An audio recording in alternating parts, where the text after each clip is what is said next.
Kenny going.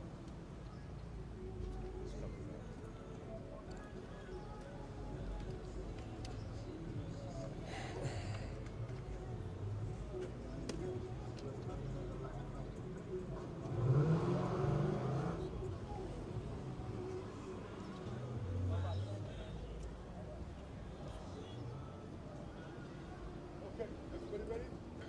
We all good? I want to thank the members of the media for joining us today. I'm here with Police Commissioner Byron Lockwood, Deputy Commissioners, other command staff members of the Buffalo Police Department, the Mad Dads organization, one of the violence prevention organizations in our city. We are here to announce that we have a person we believe is responsible for the shooting Monday night at the Donovan Drive courtyard in custody. This is a fast-moving investigation. As you know, we were here yesterday with members of the community, and we said enough is enough. Enough is enough. We want to thank the members of the community. We asked them for support.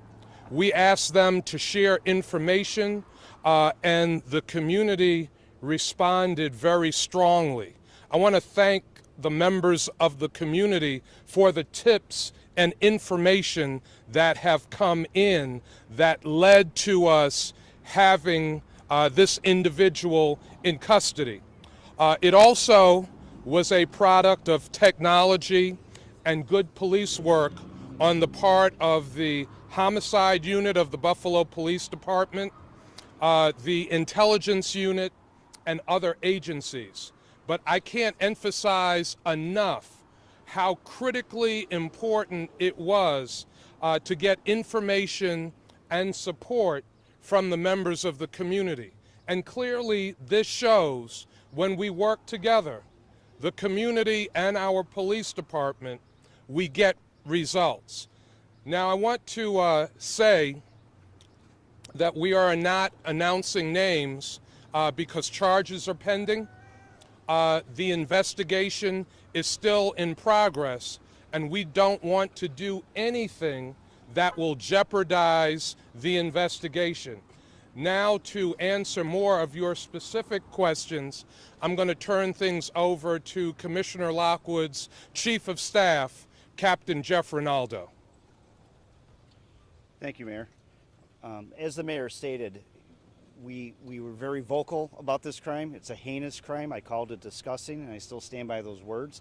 A 3-year-old child was shot in the head for doing nothing more than watching fireworks with his family, and the community responded.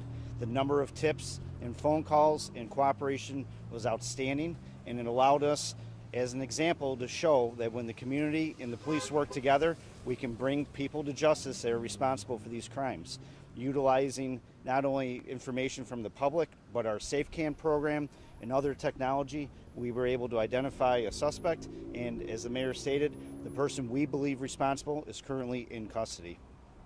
I cannot get into specifics about charges, who the person is, or things of that nature.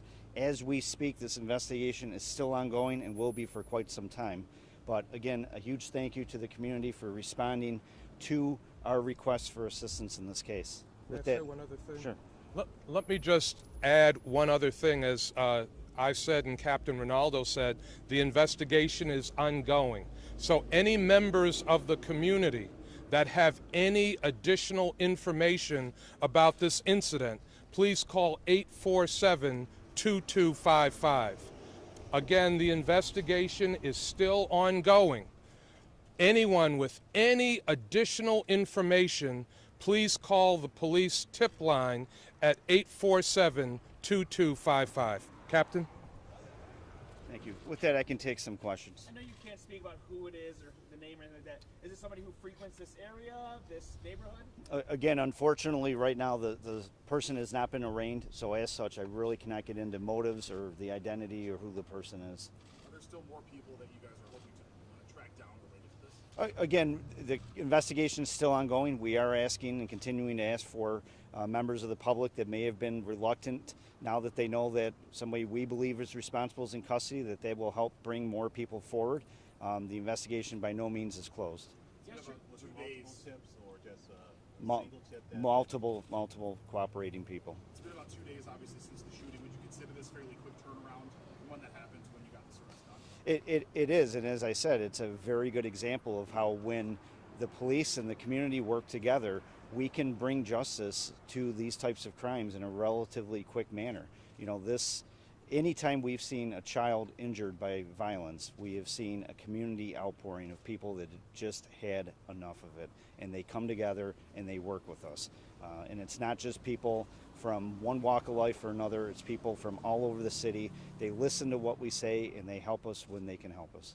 Yesterday, you got a lot of Mayor Brown, a lot of members of the community did a kind of a march around to spread awareness and give good ideas. But there were some really angry people. They were still saying it's a little too late now. What are you doing to ensure them that they can feel comfortable in their own homes? Sure. Well, I think what we're doing and what we've always done and what we're seeing us doing now that COVID restrictions have relaxed is our community policing initiatives. You know, we have community police officers that are assigned specifically to the Buffalo Municipal Housing Authority to work. Everyone has their own specific issues, whether you live on a street, if you live in an apartment complex, if you live in a housing development, and we understand that, we respond to that, and we have officers assigned to NET and community policing, and specifically even to the BMHA that helps work with citizens to get through issues that they may have. Are you stepping up any control, like routines or frequencies here in the neighborhood? Yes, we have increased our patrols in all areas of the city that have been affected by this violence. We will continue to increase our patrols and our awareness and our community outreach because, again, I think this is a great example, and it's a shame that this has to be the example, but it shows what, again, police and community can achieve when we work together. And I know a lot of law enforcement agencies are concerned with hiring new people coming on, trying to be police officers, as well as budget issues and budget cuts, possible, whatever. Does that concern you when you have issues like this? I can tell you that the Buffalo Police Department had 20 openings in August, and we had hundreds and hundreds of people that were in the running for those jobs, so it does not concern us. So it's not a shortage of staff. You guys feel pretty good about that? Correct. A couple more questions if we have. Question, Mayor Brown, how do you anticipate this with the quick turnaround from Monday to today? Does that change how these are going to be handled in the future? Does that change how you will approach shootings like these in the future? It doesn't change it. What we have said all along is when the community and the police work together, when we get good information and good cooperation from the community, like we did in this case, the police can solve these crimes very quickly. And as Captain Ronaldo said, when a child is injured like this was a 3-year-old child shot in the head. When that happens, the response from the community is incredibly overwhelming.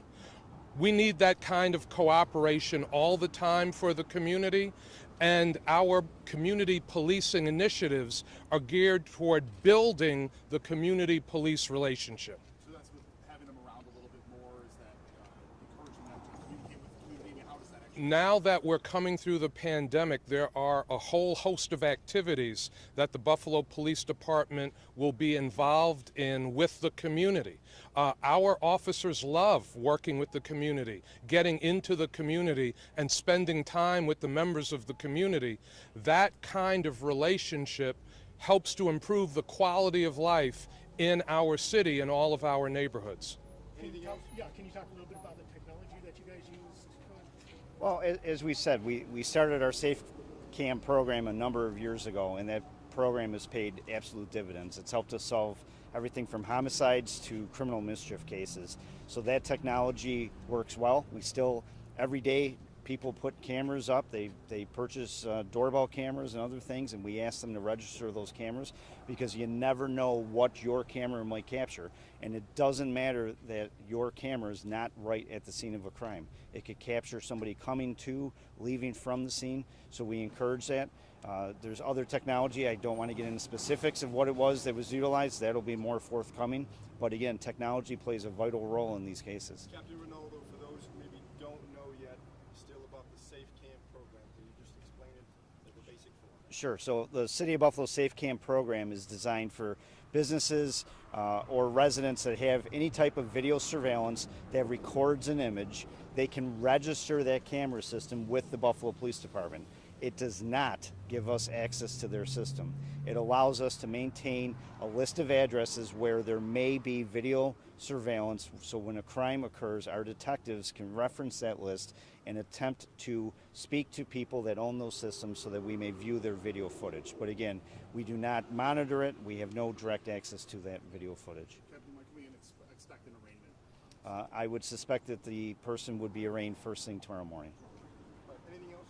Is there anyone from Mad Dad's that'd like to come up and maybe give a word? Kenny? Nope. We all good? We all good? All right. Thank you. Thank you. Thank you. Now what? Practice it. Hey, sir. Always. You're always.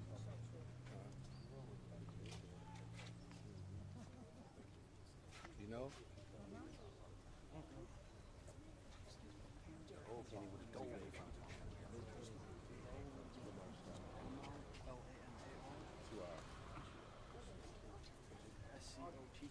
Did you have a title with Mad Dad's? I'm just a member, but I'm also a member of a group called Justice Works, and I'm also a member of Citizens Action. Fight Citizens Informed. Also, fight Create Reiki program. Trying to do some stuff. Excellent. Thank you very much. Nice to meet you. Yeah. Hey, let me give you my card. If there's ever anything I can do to help get your son's story, All right. make it the right one here. Okay, no problem. Thank you. Thank you.